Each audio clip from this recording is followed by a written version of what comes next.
Autism है क्या? अगर इन बच्चों के अंदर इस किस्म का नुक्स हो कि इन्होंने गर्दन देर से संभाली, ये बैठे देर से, ये चले देर से, ये बोल पाए या ना बोल पाए, या इनके जिस्म का एक हिस्सा काम नहीं करता, जहन उनका ठीक होता है, लेकिन इस किस्म की कंडीशन हो तो इसको हम सेरिब्रल पॉल्सी कहते हैं। ऑटिज्म में हमने बहुत ज़्यादा सुना कि भी पेरेंट्स की गलतियाँ जो होती हैं, पेरेंट्स इस शख्स ने भी कोई ऐसी बात की है, मैं समझता हूँ कि वो ऑटिस्टिक बच्चे होते हैं, ये बड़े होने तक ऐसे ही रहते हैं, ये इनोवेटिव होते हैं, ये दुनिया में बहुत बड़े बड़े काम वो जो आपको और मुझको नजर नहीं आ रहे, इनकी आंख देख रही होती है। यानी इसकी सबसे बड़ी जो मिसाल है वो एलन मस्क है।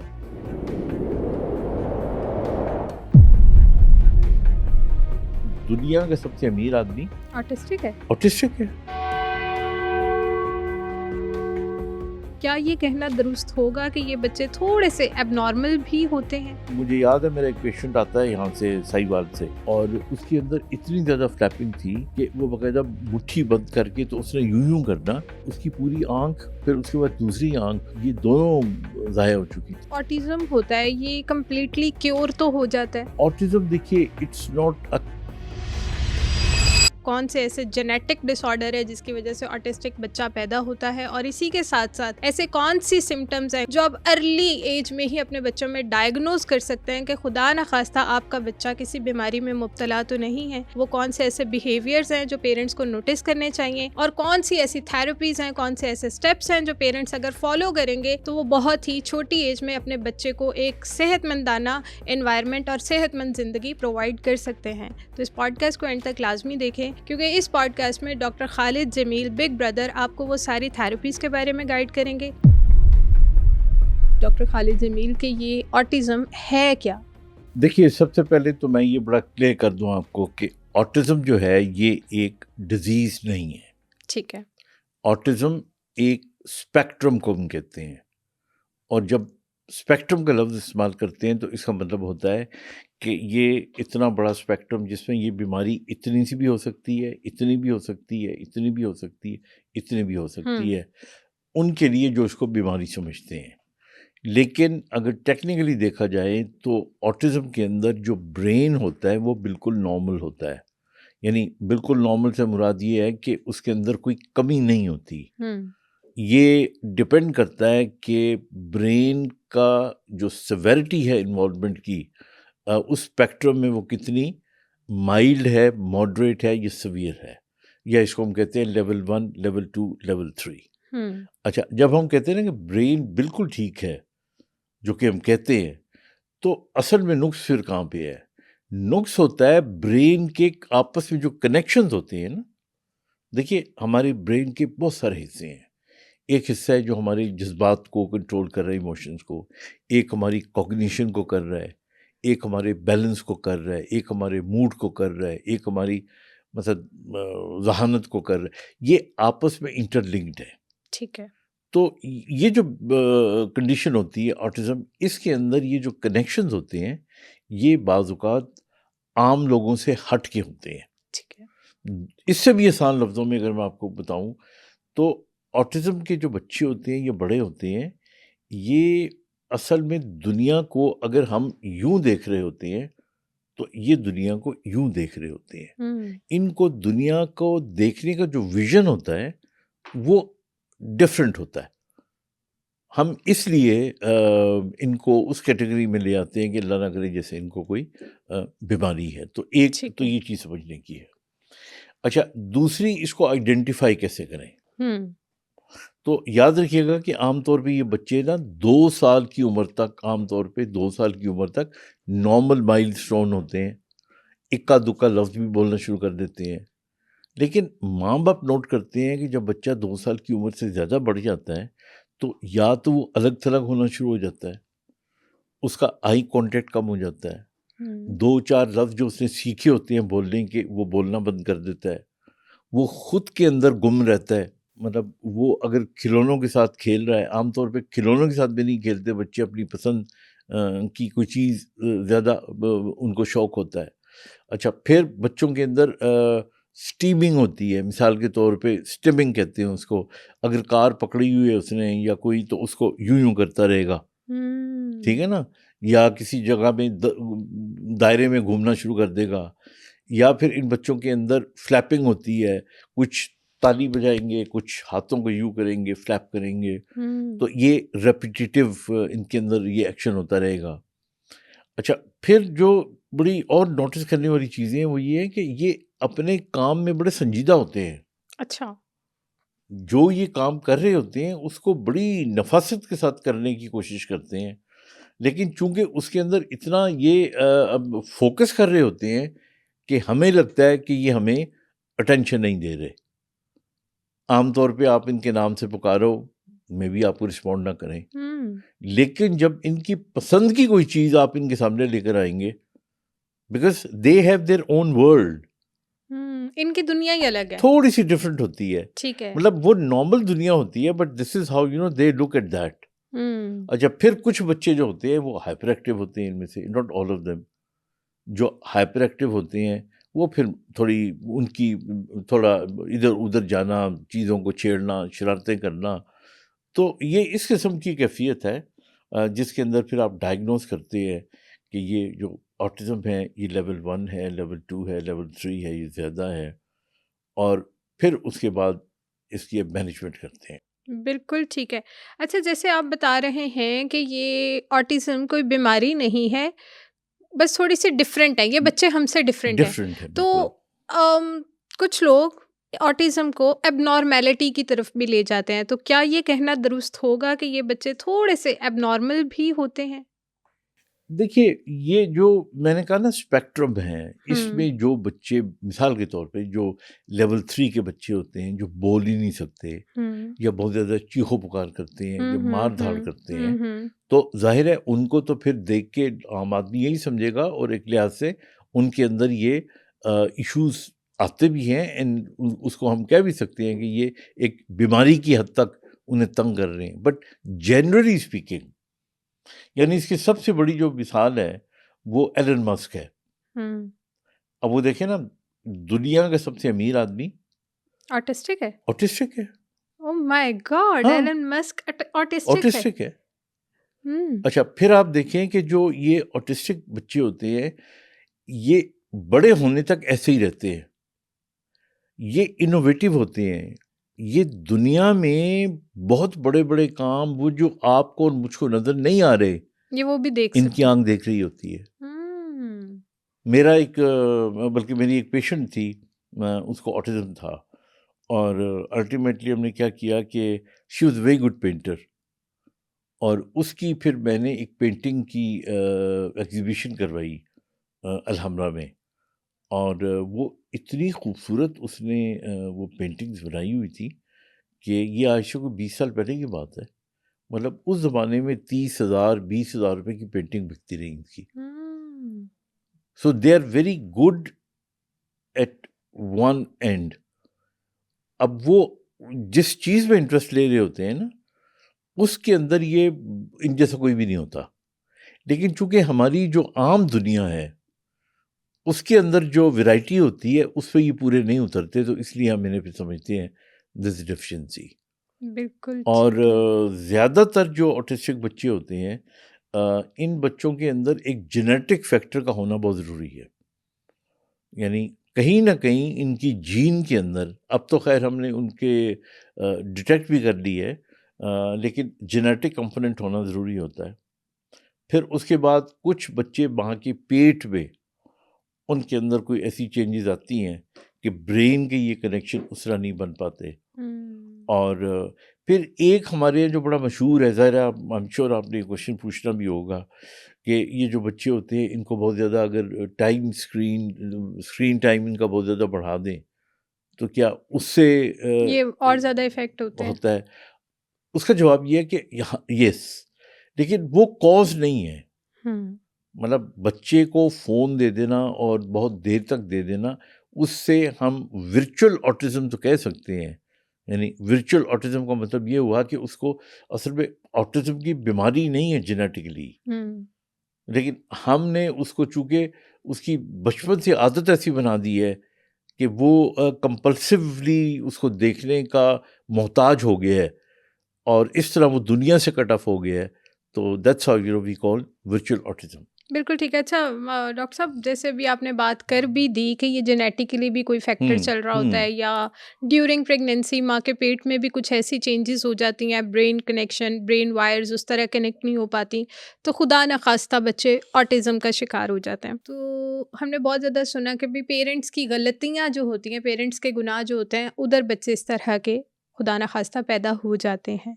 तो इसके बारे आई में थिंक आप क्या कमेंट आई करेंगे? थिंक अल्लाह अल्लाह माफ़ करे, जिस शख्स ने भी कोई ऐसी बात की है, मैं समझता हूँ कि वो बहुत ही बड़ा जाहिल और मुतलिक होगा। बिल्कुल।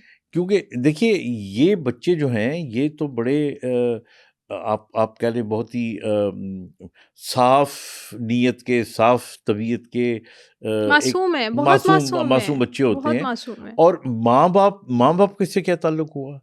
वो तो जेनेटिकली, देखिए, जो चीज़ इस दुनिया में पैदा होती है वो अल्लाह ताला की मर्ज़ी के मुताबिक होती है। तो ये हमारे यहाँ जाहिल लोगों में कॉन्सेप्ट है। मुझे याद है, आज से कई साल पहले की बात है, एक मिनिस्टर थे, हुँ, उन्होंने भी इस किस्म का जुमला कहा था मिनिस्टर हो के, और फिर उनकी हमने काफ़ी धुलाई भी की थी। हुँ, और तो ऐसी बिल्कुल भी कोई बात नहीं है। ये तो अल्लाह ताला का, मैं तो चूँकि सारी उम्र हो गई है डिसेबिलिटी को डील करते हुए, मैंने तो ये देखा है कि अल्लाह ताला जब ऐसे बच्चे किसी घर में पैदा करता है, तो शायद उनके घर वालों का रुतबा बुलंद करना बुलंद चाहता है। करना चाहता है। वो उनको आज़माइश में इसलिए डालता है कि अल्लाह मियाँ को पता होता है कि ये मेरी आज़माइश से गुज़र सकेंगे। तो बेशक, in a way I swear upon God it's a blessing, बेशक, रादर देन सेइंग कि अल्लाह ना करे ये कोई किस्म की सज़ा मिली है। बेशक, बेशक। और ऐसे बच्चों की वजह से पता नहीं आपकी कितनी नस्लें अल्लाह जो है ना वो जन्नत में दाखिल कर दे। कि भई बिल्कुल, ऐसे बच्चों को सँभालना इटसेल्फ, ऐसे बच्चों की खिदमत करना इटसेल्फ बहुत बड़ी नेकी है, अजर है, अगर हम इस चीज़ को समझें तो। बिल्कुल। देखिए ना, एक जो इन इन इन 2 किस्म की यानी डेफ़िनेशन हो सकती है ना मासूमियत की। एक डेफ़िनेशन तो ये है कि समबडी इज़ मासूम बाय बर्थ, हुँ, यानी उसकी इतनी कॉग्निशन ही नहीं है कि कोई वो बहुत बड़ा गलत काम करे, बिल्कुल, बिल्कुल, और बिल्कुल। ये वो बच्चे होते हैं। हुँ, और दूसरे वो लोग होते हैं जिनका कॉग्निशन भी ठीक होता है, और फिर भी वो अपने आप को इतना कंट्रोल करते हैं कि उनसे कोई गलती ना हो। तो आई थिंक दोनों जो किस्में होती हैं, ये मुख्तबर होती हैं। बिल्कुल ऐसा है, तो बिल्कुल इस ऐसा एंगल है। से तो मेरे ख्याल है सोचना ही नहीं चाहिए। बेशक, हाँ, बेशक। मुझे बड़ा अफसोस हुआ है, अगर आपने जिस तरह बताया, मेरी तो नज़रों से गुजरा नहीं। I there are so many things personally which I don't want to discuss, so I know most of them. हुँ, एंड क्योंकि ऑटिज़म के जो सेंटर्स होते हैं, I am connected with them. जो इसमें बहुत से, जो म्यो हॉस्पिटल के अंदर जो पहला ऑटिज़म का सेंटर था 1989 में, वो हुँ, मैंने बिल्ड किया था। हुँ। तो they are wonderfully beautiful children. माशाल्लाह, माशाल्लाह। तो डॉक्टर साहब, आप कोई, चलिए पहले हम कॉजेज़ पे आ जाते हैं, फिर मैं आपसे ऑटिज़्म के केसेस भी पूछूँगी जो आपने डील किए, उनमें क्या डिफ़रेंशिएशंस थी, कैसे एक दूसरे से मुख्तलिफ थे। सबसे पहले मुझे ये बताएँ कि ऑटिज़्म होने की पीछे रूट कॉज़ क्या बनती है? मतलब सबसे मेजर जो चीज़ आपको लगता है कि भई ये चीज़ ऐसे नहीं होनी चाहिए तो शायद ऑटिस्टिक बच्चे ना पैदा हों? देखिए, इसके अंदर बहुत सारी थेरीज है, हुँ, और अभी तक 100% कोई ये कह नहीं सकता कि इसकी क्या क्या वजूहात हैं। ठीक है। लेकिन जो बहुत ज़्यादा समझा जाता है उसमें एक तो जेनेटिक्स होती है, कि it comes from somewhere from the genes. हुँ, उसके अलावा अगर माँ की सेहत अच्छी ना हो, हुँ, और बच्चा जब माँ के पेट में होता है उसके ऊपर स्ट्रेस आए, so that could be one possibility. इसी तरह कुछ वाइटामिन्स होते हैं जिनमें वाइटामिन B3 है, वाइटामिन डी है। ये कॉजेज़ नहीं है, बट हुँ, ये फैक्टर्स हो सकते हैं। तो उसके बाद फिर एनवायरमेंटल फैक्टर्स आते हैं जो इसको बूस्ट अप करते हैं। हुँ, अगर वो बच्चे जिनके यहाँ माँ बाप बहुत ज़्यादा लड़ते झगड़ते हैं, वो बच्चे जिनके यहाँ बहुत शोर शराबा होता है, उनके यहाँ अगर बच्चा ऑलरेडी माइल्ड ऑटिस्टिक हो, तो वो मॉडरेट हो जाएगा, ज़्यादा हो जाएगा। तो इस तरह करके ये चलती है। और मैं मज़े की बात बताऊँ कि बहुत सारे ऑटिस्टिक बच्चे ऐसे होंगे माइल्ड लेवल के, जिनका हमें लास्ट डे तक पता ही नहीं चलता। और वो जवान हो जाते हैं, वो पूरी ज़िंदगी गुजार लेते हैं. Some of them are very brilliant in few faculties. यानी मिसाल के तौर पे उनमें से कुछ मैथमेटिक्स पे बहुत तेज़ होते हैं, लेकिन हो सकता है आर्ट्स में अच्छे ना हो. तो ये मल्टीफैक्टोरियल है. आप ये नहीं बिल्कुल कह ठीक है. सकते कि ये पर्टिकुलर डिजीज़ है. बिल्कुल ठीक है. मुझे ये बताएं कि ऑटिज़्म के जैसे आप बता रहे हैं कि लेवल्स होते हैं, लेवल 1, लेवल 2, लेवल 3. तो ये लेवल 1 में क्या चीज़ें चल रही होती हैं, देन लेवल 2 में क्या चीज़ें चल रही होती हैं, और लेवल 3 क्या सबसे डेंजरस लेवल 3 होता है? तो किस लेवल पे जाके हमें जो है ना बहुत ज़्यादा एक्टिव हो जाना चाहिए कि अब इसे इस ट्रीटमेंट की ज़रूरत है? देखिए, इसका जो जब हम लेवल करते हैं, ये जब हम माइल्ड, मॉडरेट एंड सीवियर करते हैं, तो इसके अंदर एक बाकायदा तरीका होता है इनकी असेसमेंट करने का. ज़ाहिर है जिसको अभी इस वक्त तो हम इतने छोटे वक्त में नहीं बता सकते, वो तो पूरा एक असेसमेंट चार्ट होता है, एक असेसमेंट पूरा. लेकिन जो मोटी-मोटी बातें हैं वो आपको बता दूं, जो लेवल 1 के बच्चे होते हैं ना, इनकी स्पीच अल्टीमेटली डेवलप हो जाती है, सेल्फ केयर इनकी ठीक होती है, ये मेन स्ट्रीम स्कूल के अंदर दाखिल हो सकते हैं, और इसी वक्त के साथ ये इतने बेहतर हो जाते हैं कि लाइक 90-95% तक ये नॉर्मल ज़िंदगी गुजार ठीक लेते है. हैं. हुँ, जो लेवल 2 के बच्चे होते हैं, जो मॉडरेट में आते हैं, हुँ, ये बच्चे जो होते हैं इनकी भी स्पीच डेवलप हो जाती है, हुँ, लेकिन स्पीच के प्रॉब्लम्स रहते हैं इनको. इसी तरह अटेंशन डेफिसिट भी थोड़ा बहुत रहता है.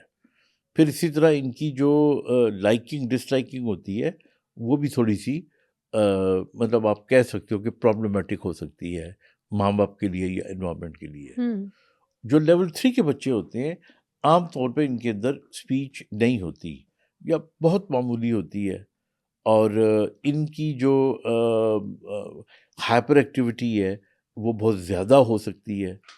अच्छा, इसी तरह फिर इनका जो बॉडी पोस्चर होता है, उससे अंदाज़ा लगाया जा सकता है. बॉडी पोस्चर कैसा होता है इनका? मतलब इनकी बॉडी पोस्चर के अंदर थोड़ी एग्रेशन होती है, और इसी रेपिटेटिव मूवमेंट बहुत ज़्यादा होती है इनके अंदर. मतलब मुझे याद है, मेरा एक पेशेंट आता है यहाँ से साहिवाल से, और उसके अंदर इतनी ज़्यादा फ्लैपिंग थी कि वो बाकायदा मुट्ठी बंद करके तो उसने यूं करना, हुँ, और उसकी पूरी आँख, फिर उसके बाद दूसरी आँख, ये दोनों ज़ाया हो चुकी थी. ओह माय तो गॉड! वो माँ ऐसे अपनी आँख पे हाँ, करता हाँ, हाँ, था? टैपिंग करना. ओहो! और उसके माँ-बाप ने उसके हाथ बाँध के रखे होते थे. वो फिर हाथ छुड़ाता, ना छुड़ाता तो वो चीखता. हुँ, और यू सी, सो दे जो लेवल 3 और इससे ऊपर की जो लेवल्स होती हैं, बहुत सीवियर किस्म की, उनके अंदर फिर अभी बहुत प्रॉब्लमेटिक बच्चे आते हैं. और हुँ, इसके अंदर जो ट्रीटमेंट का प्लान है, वो भी अकॉर्डिंगली बनाया जाता है. बिल्कुल जो ठीक है. हमारे लेवल 1 के बच्चे होते हैं या लेवल 2 के होते हैं, आम तौर पे इनको थेरेपीज़ के लिए अगर भेजा जाए, तो ये उससे बहुत बेहतर हो जाते हैं. ऑटिज़्म बच्चों को थेरेपी के लिए जाना कहाँ पे चाहिए? किस डॉक्टर के पास जाना चाहिए? कोई साइकियाट्रिस्ट के पास जाना चाहिए? साइकोलॉजिस्ट के पास जाना चाहिए? ये भी बहुत बड़ा क्वेश्चन मार्क है कि हमारे यहाँ यही नहीं पता लोगों को कि भई मेरे बच्चे में ये प्रॉब्लम है तो मैंने इस कंसर्न्ड बंदे के पास जाना है। तो ये भी साथ-साथ गाइड कर दें। देखिए, अगर तो आप बिल्कुल, if you want to go by the book and by the profession, तो फिर एक जो ऑटिस्टिक बच्चा है, इसका जो पहला डायग्नोसिस है, वो एक मेडिकल डॉक्टर को करना चाहिए. हुँ, क्योंकि बहुत सारे बच्चे ऐसे होते हैं, they look like autism, but उनको ऑटिज़्म नहीं होता. उनको हुँ, बहुत सी कोई और इश्यूज़ हो सकते हैं, जो कि non medical, purely non medical उसको नहीं पहचान सकता. हुँ, मतलब इन बच्चों के अंदर ऑटिज़्म के साथ मिलता-जुलता एडीएचडी हो सकता है, हुँ। सेरेब्रल पॉल्सी हो सकती है. अच्छा, इनमें थोड़ा-थोड़ा डिफ़रेंस भी बता दें ताकि लोगों को ये पता चल जाए कि एडीएचडी में क्या हो सकता है, ऑटिज़्म का तो हमने डिफ़ाइन कर ही हुँ, दिया हुँ, है, हुँ. और सरमन पॉलिसी में क्या हो सकता है, ताकि लोगों को आसान हो जाए समझना घर बैठ के भी कि भई नहीं हमारे बच्चे को शायद ये लग रहा है, अब हमें इस डॉक्टर के पास जाना okay, okay, that's a good question. है। देखिए, आम तौर पे वो बच्चे जो एड़ी उठा के चलते हैं, और सिर्फ चलते नहीं हैं पर घर में भागते फिरते हैं, हुँ, और कभी इस चीज़ को छेड़, कभी उस चीज़ को छेड़, और अपना काम वो पूरा कंप्लीट नहीं करते, उससे पहले फेड अप हो जाते हैं, और हर चीज़ के अंदर you see they are over active. Even classroom के अंदर भी वो कभी सीट बदल रहे हैं, कभी बाहर जा हुँ, रहे हैं, कभी. बैठ नहीं सकते, टिक के नहीं बैठ सकते, बैठ नहीं सकते। लेकिन उनकी स्पीच डेवलप्ड होती है और उनके माइलस्टोन, यानी वो चलते भी वक्त पे हैं, बैठते भी वक्त पे हैं, बोलते भी वक्त पे हैं, ये ADHD के बच्चे होते हैं। ठीक है। इसी किस्म की पिक्चर के अंदर अगर बच्चों में स्पीच ना हो और उनका आई कांटेक्ट बिल्कुल कम हो और आपको लगे कि ये जो बच्चे हैं, जैसे हमने पहले बात की कि अपनी दुनिया में ज़्यादा गुम रहते हैं, तो ये फिर ASD यानी ऑटिज़म के बच्चे समझे जाएंगे। और अगर इन बच्चों के अंदर इस किस्म का नुक्स हो कि इन्होंने गर्दन देर से संभाली, ये बैठे देर से, ये चले देर से, ये बोल पाए या ना बोल पाए, या इनके जिस्म का एक हिस्सा काम नहीं करता, ये दोनों टांगें काम नहीं करती, बात औक़ात जहन उनका ठीक होता है, लेकिन इस किस्म की कंडीशन हो तो इसको हम सेरिब्रल पॉल्सी कहते हैं। ठीक है, तो ठीक है, ये तीन इनमें फ़र्क हैं। जो सेरिब्रल पॉल्सी होती है उसकी आमतौर पे जो कॉज होती है वो पैदाइश के वक्त जो बच्चा होता है उसको पूरी ऑक्सीजन नहीं मिलती, ठीक है। वो रोया नहीं होता, तो वो हर काम लेट करता है। लेकिन जो ADHD का बच्चा होता है या ASD का यानी ऑटिज्म का, उनके माइलस्टोन नॉर्मल होते हैं। तो ये मेन डिफरेंस ये है। तो जो ऑटिज्म होता है ये कंप्लीटली क्योर तो हो जाता है? ऑटिज्म देखिए, it's not a curable disease. ठीक है। ये क्योर नहीं होता, ये मैनेजेबल है, इसको मैनेज किया जाता है। ठीक है। मतलब जिसे कहते हैं, अभी तो कोई ऐसा तरीका आया नहीं कि आप कहेंगे जी मैं ये दवाई दे दूंगा या ये प्रोसीजर कर लूँगा तो क्योर हो जाएगा, ऐसा नहीं है। बिकॉज ये इन बिल्ड कनेक्शंस हैं हमारे ब्रेन के। तो लेकिन इनको अगर जब हम ट्रीटमेंट करते हैं तो उसके अंदर 3-4 चीज़ें बड़ी इंपॉर्टेंट होती हैं। पहली चीज़ तो ये होती है कि हम इन बच्चों को मीठा कम से कम देने का कहते हैं। ठीक है। अच्छा, इसकी लॉजिक? इसकी लॉजिक ये होती है कि जब मीठा ज़्यादा देंगे तो बच्चे हाइपर एक्टिव हो जाते हैं। ओके। तो चूंकि इन बच्चों के अंदर एक टेंडेंसी होता है हाइपर एक्टिविटी की, तो उसको कम करने के लिए मीठा इनको कम देते हैं। I mean that's number 1। Number 2, इन बच्चों को जो लेवल 1 लेवल 2 के होते हैं, हम कोशिश करते हैं कि इनको थेरेपीज़ को रेफ़र करें, और जो इनकी थेरेपीज़ होती हैं वो बाकायदा जो ऑटिस्टिक थेरेपिस्ट होते हैं, दे आर यूजुअली साइकोलॉजिस्ट्स, और बाज़ स्पेशल एजुकेशन के भी जो स्पेशलाइज्ड कोर्सेज़ किए हुए होते हैं, डिप्लोमास किए हुए होते हैं, ये वहाँ जाते हैं और वो इनको 3-4 प्रोसीजर्स होते हैं जिनमें CBT कॉग्निटिव बिहेवियर थेरेपी वो करते हैं, BBA, मतलब मुख्तलिफ़ किस्म के पैटर्न हैं जिनके ऊपर ये काम करते हैं।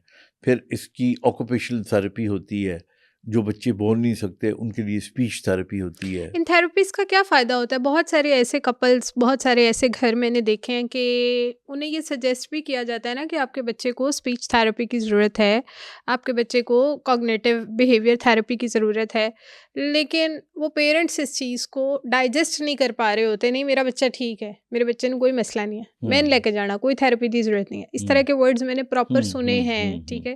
वो कहते हैं मेरा बच्चा भी नॉर्मल स्कूल में ही जाएगा, जहाँ सबके बच्चे पढ़े हैं वहीं जाएगा, इससे स्पेशल स्कूल की ज़रूरत नहीं है, जबकि होती है चीज़ों की ज़रूरत। तो आप मुझे ये बताएं कि हमें देखने वाली जो ऑडियंस है उनको ये ज़रा समझा दें कि अगर कोई आपको इस तरह की चीज़ सजेस्ट कर रहा है तो आपको थोड़े टाइम के लिए अपने बच्चे को वो प्रोटोकॉल्स दिलवाने हैं, ये आपके बच्चे के लिए ही बेहतर होंगे।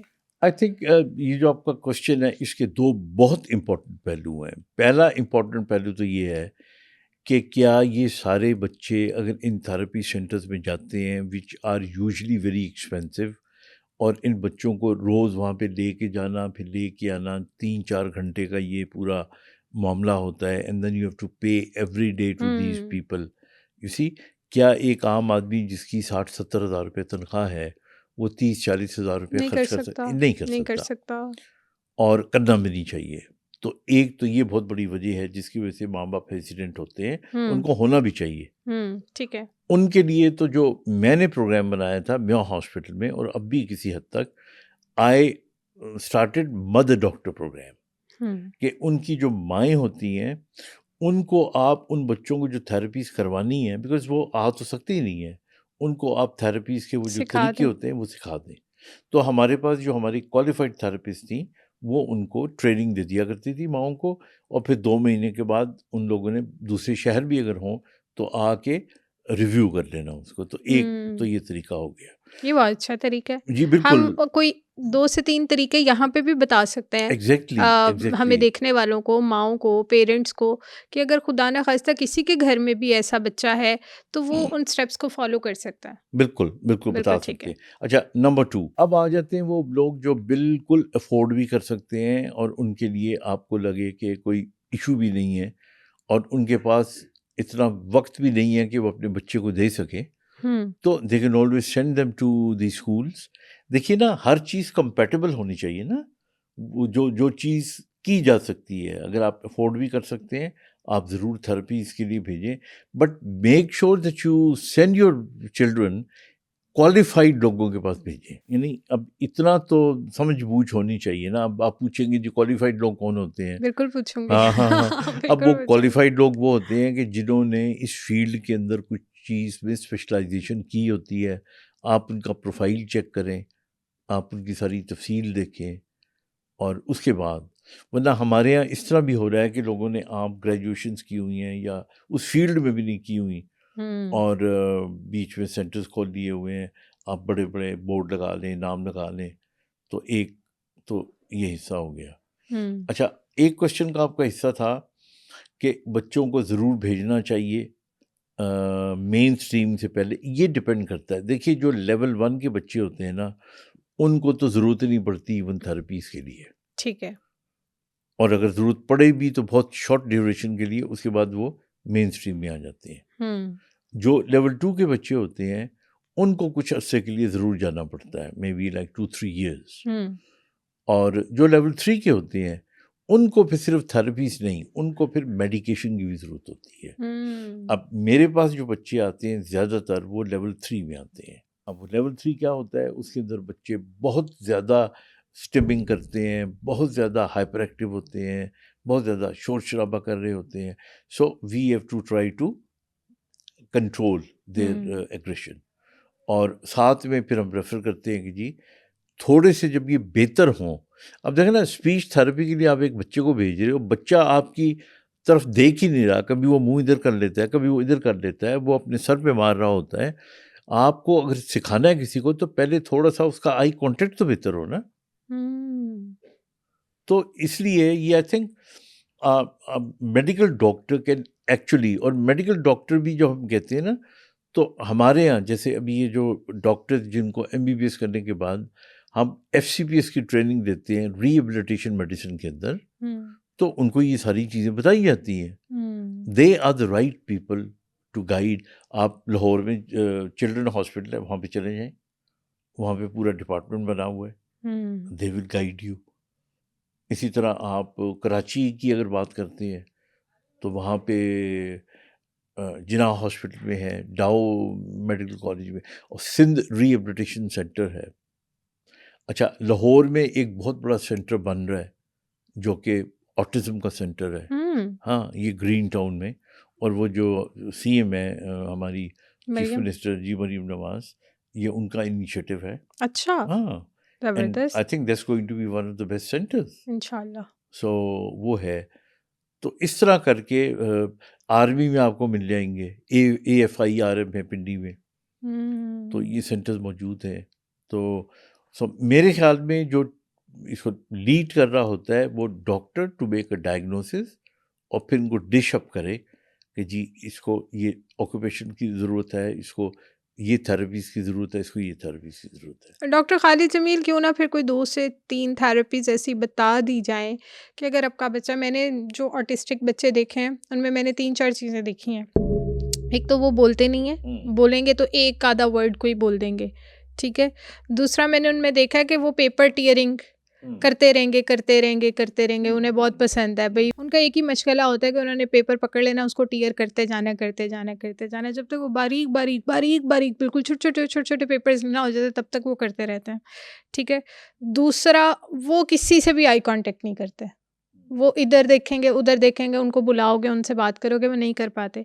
तो ये जो छोटी चीज़ें जो घर में माएँ खुद अपने बच्चे पे ज़्यादा फोकस करके ठीक कर सकती हैं, वो कोई थेरेपीज हैं, कोई स्टेप्स हैं जो वो घर बैठ के फॉलो कर सकती हैं, तो वो प्लीज़ गाइड कर दें। देखिए, जो तो थेरेपीज़ हैं वो तो जो थेरेपी सेंटर्स हैं उन्हीं में एग्जैक्टली बताई जा सकती है, लेकिन जो माएँ घर में कर सकती हैं, नंबर 1 जो मैंने कहा पहले भी कि शुगर का इंटेक कम से कम करें, और ख़ास तौर पे ये जो बिल्कुल शुगर से मतलब है जिस तरह ये बोतलें हो गई या फिज़ी ड्रिंक्स हो गए, चॉकलेट्स हो गई, पेस्ट्रीज़ हो गई, एक तो इसको आप कम करें, नंबर ठीक 1। है। नंबर 2, देखिए इन बच्चों का स्ट्रक्चर्ड प्रोग्राम होना चाहिए। स्ट्रक्चर्ड प्रोग्राम का मतलब है कि अगर सुबह 8 बजे उठते हैं या 10 बजे उठते हैं तो रोज़ उसी टाइम पे उठे, उसी टाइम पे इनको आप फूड दें, उसी टाइम पे इनका डिसिप्लिन में ले आएं। डिसिप्लिन में ले आए, ठीक है। क्योंकि जब भी इनका डिसिप्लिन टूटेगा इनकी जो बीमारी है उसके सिम्टम साइन बढ़ जाएंगे। और यही वजह है कि ये बहुत सारे बच्चे ऐसे होते हैं कि जिनका घर तब्दील होता है, अगर वो एक इलाके में रह रहे हैं और उसके बाद दूसरे इलाके में आ गए तो उनके अंदर बहुत से इमोशनल इश्यूज आ जाते हैं। तो ये स्ट्रक्चर्ड प्रोग्राम होना चाहिए। ठीक है। तीसरा, इन बच्चों को छोटी छोटी बातों पे डांटना नहीं चाहिए, उससे आप इनको जिद्दी बना देते हैं। वो चीजें ये जो बाइट्स भी करते हैं ना, ये बच्चे बिल्कुल कर अक्सर सकते हैं, काट कर भी सकते देते हैं, हैं, कर अगले को सकते हैं, गुस्सा आए, हाइपर एक्टिव होते हैं तो कर ये सकते जल्दी हैं, से बिल्कुल अगले को बाइट कर मार देते हैं। सकते हैं, कर सकते हैं। हम्म। तो आप वो जो छोटी छोटी इनकी इश्यूज होते हैं ना, उनके ऊपर कोशिश करें कि इनको आप बहुत ज़्यादा अपना तनकीद ना करें, वरना इनका झाका खुल जाता है। और झाका खुल जाता है तो फिर ये बिल्कुल, हाँ, अगर कोई बड़ी गलती करे तो फिर टिका के डांटे इनको, ताकि इनका फियर फैक्टर जो फियर है फैक्टर भी रहना चाहिए। वो भी रहना चाहिए। मैंने चूंकि टीचिंग भी की हुई है तो मेरे पास 1-2 बच्चे इस तरह के आए थे, वो ऑटिस्टिक थे, मुझे आइडिया हो गया था कि ये नॉर्मल बच्चों की तरह मैं इन्हें डील नहीं कर सकती। इवन एक स्टूडेंट ने तो मेरे ही मुंह पे थप्पड़ लगा दिया था। तो हो जाता है, बच्चे हैं वो तो बेचारे मासूम है। तो मेरी हेड मिस्ट्रेस ने यहाँ तक भी बोल दिया था कि भाई ये बच्चे यहाँ नहीं पढ़ सकते, आप इन्हें इनकी मदर्स को कह दें कि भाई नहीं, ये यहाँ नहीं पढ़ेंगे। तो मैंने कहा नहीं, इन्हें थोड़ी अटेंशन चाहिए, ठीक हो जाएंगे, डोंट वरी। और मैंने देखा, मैंने ऑब्जर्व किया, मैंने खुद ये चीज़ देखी कि मैंने उन्हें 3 मंथ्स उन पे बहुत ज़्यादा फोकस किया, उन्हें एक एक चीज़ अपने पास बिठा बिठा के करवाई। एक वर्ड को मैंने 2500 दफ़ा बोला था कि वो मेरे पीछे वो बोल सकें, और वो बच्चे इतने लाइक, इतने एक्टिव बाद में निकले। उन्हें कौन सी चीज़ नहीं पता थी। एक मैंने एक्टिविटी की कि एक वर्कशीट मैंने ना उससे वर्कशीट कलरिंग करवा के, तो मैंने सारी वर्कशीट्स के अंदर मिक्स करके रख दी, और मैंने अपने स्टूडेंट, वो जो बच्चा ऑटिस्टिक था, उसे बोला कि जाओ अपनी वर्कशीट उनमें से ढूंढ के लेके आओ। वुड यू बिलीव, सारे बच्चों ने एक जैसे कलर्स किए हुए हैं, वो कैसे पहचानेगा, नाम वो पढ़ नहीं सकता, और वो अपनी ही वर्कशीट निकाल के लेकर आया। ये आई थिंक ये जो आप बता रही हैं, बिल्कुल जब इनकी थेरेपीज करवा रहे होती हैं तो जो हमारी थेरेपिस्ट होती हैं वो यही करती हैं। एग्जैक्टली। मिसाल के तौर पे उनको वो ये कहेंगे कि अगर 8 कलर्स पड़े हुए हैं यहाँ पे, तो वो उनको बताएंगे कि जी जो एक जैसे कलर्स हैं, लाइक अगर 4 चीज़ें ब्लू पड़ी हुई हैं तो इन्हें आपने उठा के यहाँ पे रख देना है। तो ये you see that's one way. अच्छा, फिर इनके साथ जब आप बिहेव करते हैं या इनको सिखा रहे होते हैं तो इनको फिर आप रिवॉर्ड देते हैं, रिवॉर्ड देते हैं, वो खुश हो जाते हैं और बच्चे ठीक हो जाते हैं, सही सीधे ट्रैक पे आने लग। अब मैं आपको बता रही हूँ कि वही बच्चा आज यूएस में पढ़ रहा है, और मैं उसकी पहली टीचर थी, मैंने उसे प्ले ग्रुप में पढ़ाया था। तो उसकी मदर आज तक मुझे कॉल्स कर करके, मैसेजेस कर करके इतना वो बस दुआएं देती हैं और खुश होती हैं ना कि तुमने मेरे बच्चे को बहुत सीधे ट्रैक पे लगा दिया। तो मैं करती कुछ भी नहीं थी, बस उन पे थोड़ा ध्यान दे देती थी, उनके साथ थोड़ा टाइम बैठ के बात करती थी, बोलती थी, खेलती थी, चीज़ें निकाल के देती थी, ये कर लो वो कर लो, और ऐसे बच्चे ठीक हो जाते हैं। हाँ, अगर इन केस अगर उनका लेवल बहुत ज़्यादा ना हो तो। देखिए, इसमें एक बड़ी इंपॉर्टेंट बात मैं करने लगा हूँ जो आम किताबों में नहीं लिखी जाती। हम करते ही हैं कि जब ऑटिज़म के बच्चों का ट्रीटमेंट करते हैं या कोई भी थेरेपीज करते हैं तो हम उन्हें उनका जो शेल होता है उनसे निकाल के बाहर लेके आ रहे थे। अच्छा, मेरा पॉइंट ऑफ व्यू डिफरेंट है। मेरा पॉइंट ऑफ व्यू डिफरेंट है कि हमें पहले उनके शेल के अंदर घुसना चाहिए, हमें उन जैसा बन जाना चाहिए ताकि उन्हें लगे कि we are like them. Exactly. और फिर हम उनको अपनी दुनिया में लेकर आए। बिल्कुल ऐसा। तो ये है तो बड़ा बहुत मेहनत का हाँ काम है, हाँ ये और आम बंदा नहीं कर हाँ सकता but ये। that's how you have to gain their trust और ये ट्रस्ट अगर डेवलप हो जाए ना, फिर आप उस बच्चे से कुछ भी करवा सकते करवा हो, सकते हैं। फिर आप उस बच्चे को किसी भी ट्रैक पे लेकर आ सकते हो। तो बेशक ऑटिस्टिक बच्चों के बहन भाई हों, बेशक उनके पेरेंट्स हो, बेशक उनके रिलेटिव्स हों, उनको प्यार की ज़रूरत है और प्यार से आप उन्हें ठीक कर सकते कर हो। सकते आधे हैं। डॉक्टर तो आप खुद बन सकते हैं घर में, आधे नहीं बल्कि हाँ पौने डॉक्टर बन सकते पौने हैं हम। डॉक्टर तो आप खुद अच्छा बन यहाँ सकते पे हैं। मैं एक दो चीज़ें जो है ना, ताकि people should try to maybe they might have a question in their minds, दो तीन चीज़ों के बारे में मैं मेंशन करना चाहता हूँ। एक तो हमारे यहाँ बहुत ज़्यादा प्रमोट किया जा रहा है stem cell therapy hmm in the treatment of autism. हम्म मुझसे एज अ डॉक्टर या मेरा पर्सनल ओपिनियन लेंगे तो आई डिसएग्री। मेरे ख्याल में ऑटिज्म स्टेम सेल थेरेपी से ठीक नहीं होता नहीं होता। और इसकी कोई भी आपको एविडेंस किसी भी मॉडर्न लिटरेचर में नहीं मिलेगी। एक्सपेरिमेंटल बेसिस के ऊपर लोग कर रहे हैं और वो भी मतलब मैं तो ये लफ्ज़ नहीं इस्तेमाल करूँगा कि बेवकूफ़ बना रहे हैं। सो ऐसा कोई एविडेंस नहीं है। आपको अगर कोई थोड़ा बहुत ही शक है तो आप गूगल पे आके सर्च कर लें, चैट जीपीटी पे सर्च कर लें, ऐसा नहीं है। बिल्कुल और ठीक है। कुछ लोगों ने इसको रीजनरेटिव मेडिसिन का नाम दे के और क्योंकि माँ बाप तो बेचारे सताए हुए परेशान है बिल्कुल ना, ऐसे, बिल्कुल और ऐसे, उनको then they be charging something like millions of rupees. बिल्कुल ऐसे। और हमारे यहाँ ख़ास तौर पे इंडिया के लोग, इंडिया में ऐसे सेंटर्स, चाइना में ऐसे सेंटर्स, अनफॉर्चुनेटली पाकिस्तान में भी लोगों ने क्लेम करने शुरू। तो मैं देखिए like not like doctor, like a father also, मेरी ये गुजारिश है कि अभी तक there is no need to waste your money and don't trust. अभी तक कोई मेडिकल एविडेंस ऐसा मौजूद नहीं है नहीं है, बिल्कुल ठीक है। कि तो बड़ी अच्छी इन्फॉर्मेशन हाँ, दी है आपने। बिकॉज हर चौथे दिन ना कोई आके पूछ रहा होता है, बल्कि कई आके पैसे भी ज़ाया करके आ चुके हैं। और and then to the best of my knowledge ना FDA ने प्रूव किया, ना WHO ने प्रूव किया। तो ये एक क्वेश्चन मैं देना चाह रहा था। बाकी लोगों की मर्जी है, ज़ाहिर है उनके बच्चे हैं। That's number 1।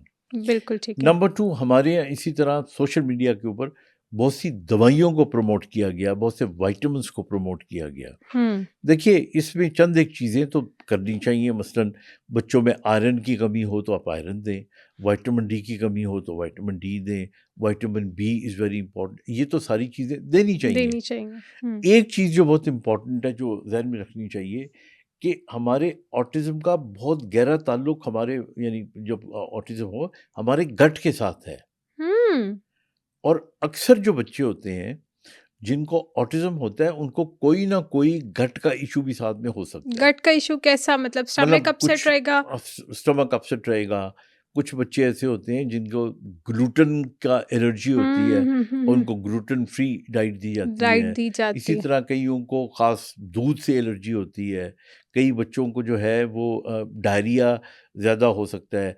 अच्छा, इन बच्चों को एक ख़ास रूटीन की ग़िज़ा से हट के आप खिला देंगे कुछ तो लोग प्रॉब्लम गंदम नहीं होगा। डाइजेस्ट कर हाँ, सकते। बिल्कुल तो बिल्कुल जब ये बिल्कुल। प्रॉब्लम्स होंगे तो इन प्रॉब्लम से उनका जो ऑटिज़म का लेवल है, लेवल से मतलब है जो कंडीशन है, वो वर्स होगी। तो that should be kept in mind. बिल्कुल ठीक है। अच्छा, फिर इसी तरह मैंने देखा है कि जो मियाँ बीवी के ताल्लुकात हैं, यानी जो घर में शोर शराबा, जो झगड़ा लड़ाई फसाद, देखिए ना वो तो सारे घरों में होना नहीं चाहिए, लेकिन अगर ज़्यादा हो तो उसका बहुत एडवर्स इफेक्ट होता है बच्चों के ऊपर। अच्छा, बिल्कुल ठीक है। इसी तरह बहन भाई अगर इन बच्चों के साथ ज़िद्दें लगाना शुरू कर दें तो तो वो दे फिर कीप और ऑन गेटिंग खराबी हो वर्स। जाती है। तो बिल्कुल ठीक। ये एक पूरा you see there is a way to deal with these children, जिसके अंदर there is a very important role of the doctor, then there is a role of the therapist, then speech therapist, but इन सबसे भी important role parents का है।